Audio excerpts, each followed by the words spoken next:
धन धन सतगुरु। जिंदगी में इंसान कई पहलुओं से गुजरता है, कभी खुशी के मौके तो कभी गम के मौके, कभी ऊंच कभी नीच। हर एक इंसान की जिंदगी में आते हैं। जिंदगी के साथ इंसान कभी लड़ाई करता है, कभी समझौता, और बहुत सा समय सिर्फ अपने आप का पालन पोषण करने में ही निकल जाता है। वे भाई बहन बड़े खुशकिस्मत होते हैं जिनकी ज़िंदगी में ऐसा मौका आता है जिसके ज़रिए उनका ध्यान इस ज़िंदगी में से कुछ वे कर रहे हैं उससे कहीं दूर निकल जाता है।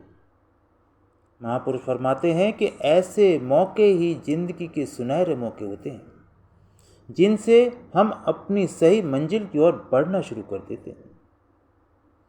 बहुत से महापुरुषों की ज़िंदगी में इस प्रकार का परिवर्तन आया है।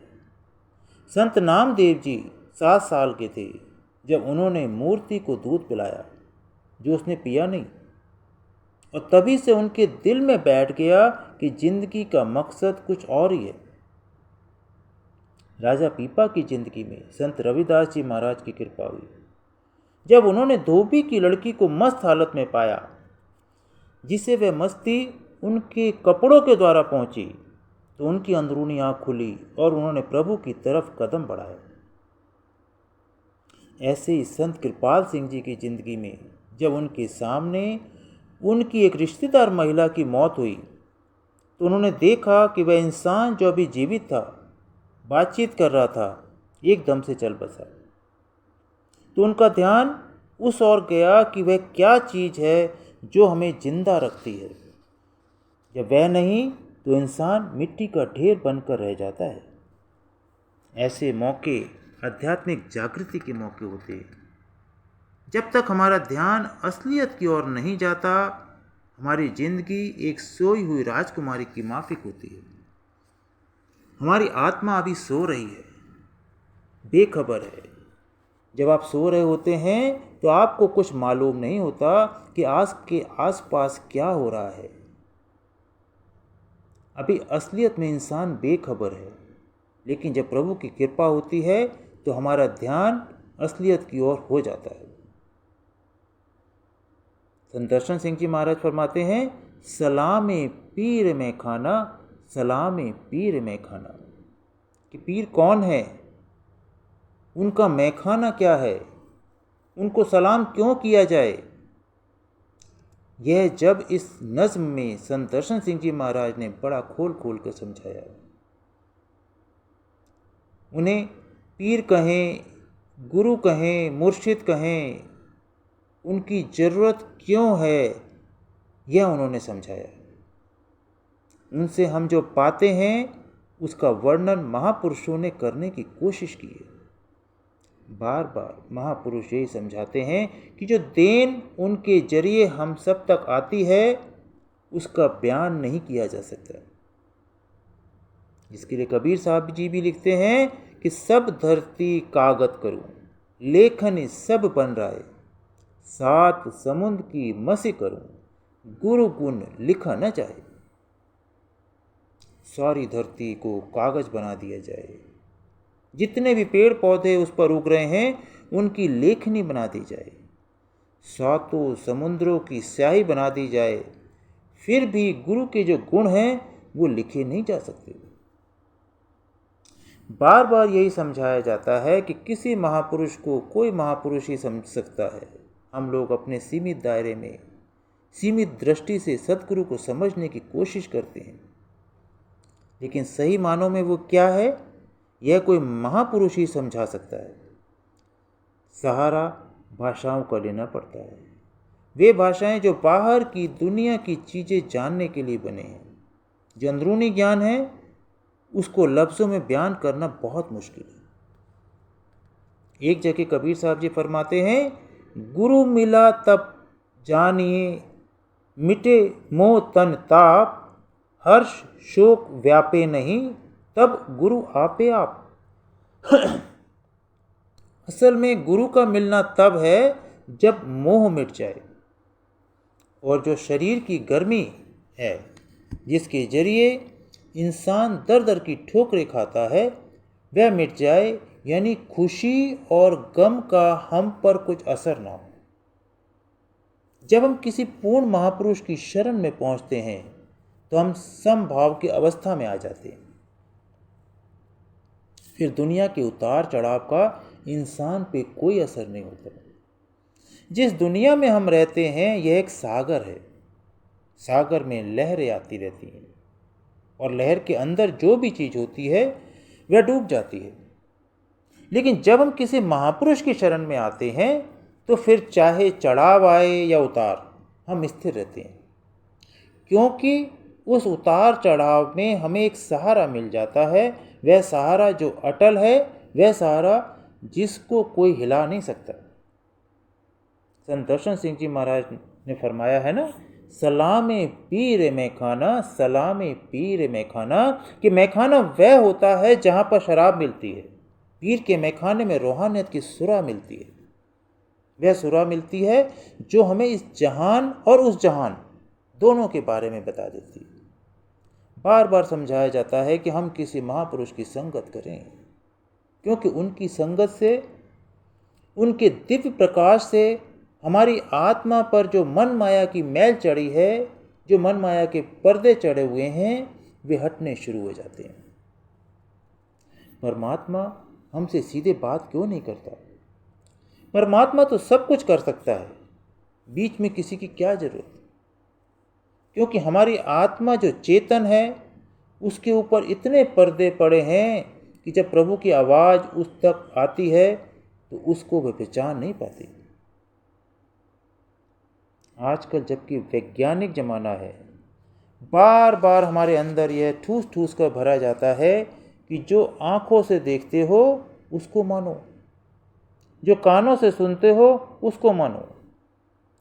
इंसान जब से पैदा होता है उसका सारा ध्यान इंद्रियों के जरिए बाहर का जो ज्ञान है उसको ग्रहण करने में लगा रहता है। जब प्रभु की आवाज़ आती है, क्योंकि प्रभु की आवाज़ अंदर से आती है, तो हम लोगों को इतनी समझ नहीं, इतनी ट्रेनिंग नहीं कि उसको पहचान सकें।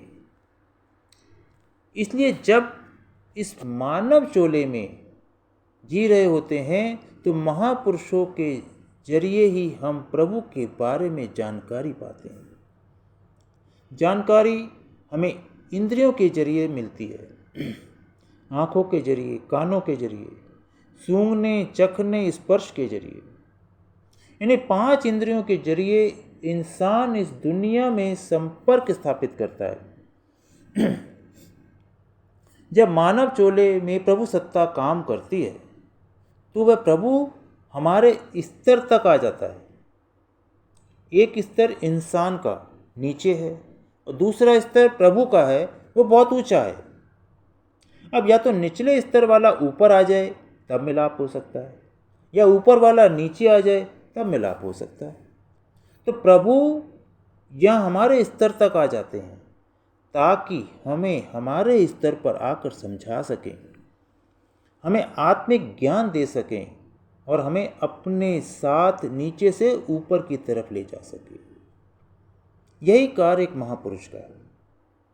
जो मुख्य लक्ष्य है उनकी जिंदगी का, वह यही है कि जो बिछड़ी हुई आत्माएं हैं वे वापस प्रभु में लीन हो जाएं। इसलिए हम उनका शुक्र अदा करते हैं, इसलिए हम उन्हें सलाम करते हैं। जिंदगी में इंसान बहुत सी चीज़ों में जकड़ा रहता है।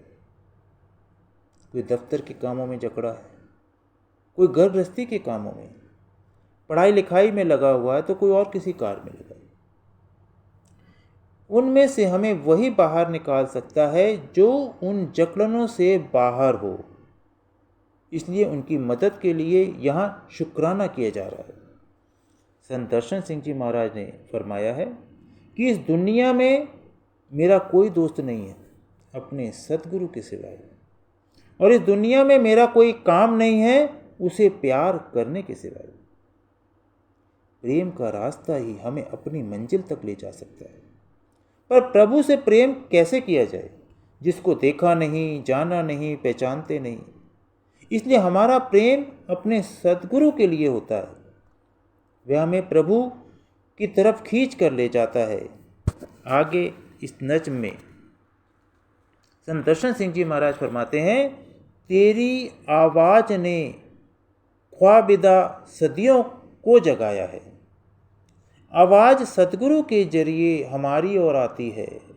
यहाँ बाहर की आवाज़ की बात नहीं की जा रही। बाहरी रूप में सत्संगों के जरिए, प्रश्न उत्तर के जरिए, किताबों के जरिए जो उनके बोल हैं, जो उनके वचन हैं, उनसे हमें बहुत ज्ञान मिलता है। जो हमारा मन सवाल उठाता है उनके हमें जवाब मिलते हैं और हमें अपने मंजिल तक पहुंचने का रास्ता मिलता है।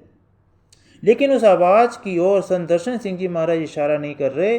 जो आवाज़ का लफ्ज़ इस्तेमाल किया है वह प्रभु की सत्ता के लिए किया है, जिसे धुर की वाणी, शब्द या कलमा कहा जाता है, जिसे light and sound of God कहा जाता है।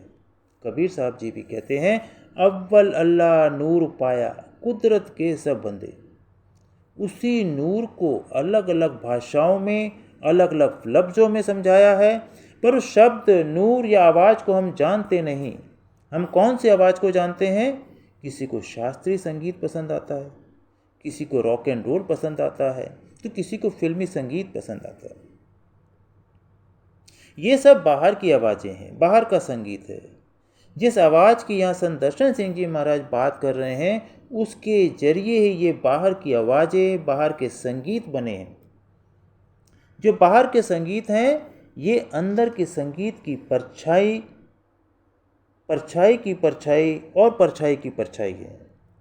जब हम बाहर का संगीत सुनते हैं तो हम बड़े मस्त हो जाते हैं।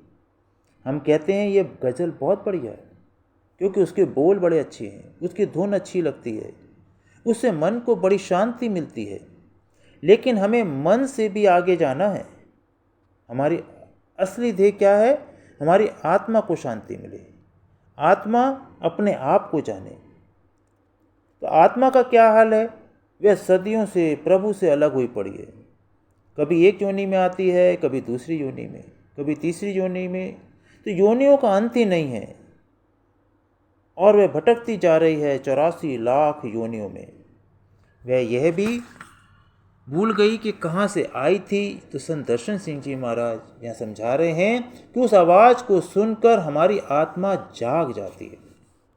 तेरी आवाज़ ने ख्वाबिदा सदियों को जगाया है। ख्वाबिदा मतलब सोई हुई। सदियों से हमारी आत्मा सो रही है, सदियों से वह प्रभु से बिछड़ी हुई है। संत दर्शन सिंह जी महाराज हमें समझा रहे हैं कि हमारी आत्मा जो असलियत से बहुत दूर पहुंच गई है, उसको जब दुर की वाणी सुनाई देती है तो वह जागृत हो जाती है। हमारी स्पिरिचुअल अवेकनिंग हो जाती है और वह हमारे आध्यात्मिक जीवन की शुरुआत है। जब बच्चा पैदा होता है, शारीरिक जीवन की शुरुआत होती है, लेकिन शारीरिक जीवन से कहीं आगे आध्यात्मिक जीवन यानी स्पिरिचुअल लाइफ है, और वही जागृति हमें चाहिए ताकि हम अपने मंजिल तक पहुंच सकें। उस मंजिल तक पहुंचने के लिए स्वामी जी महाराज भी लिखते हैं, गुरु करो खोज कर भाई, बिन गुरु कोई राह न पाई। जग डूबा भौजल धारा, कोई मिला न काढ़नहारा।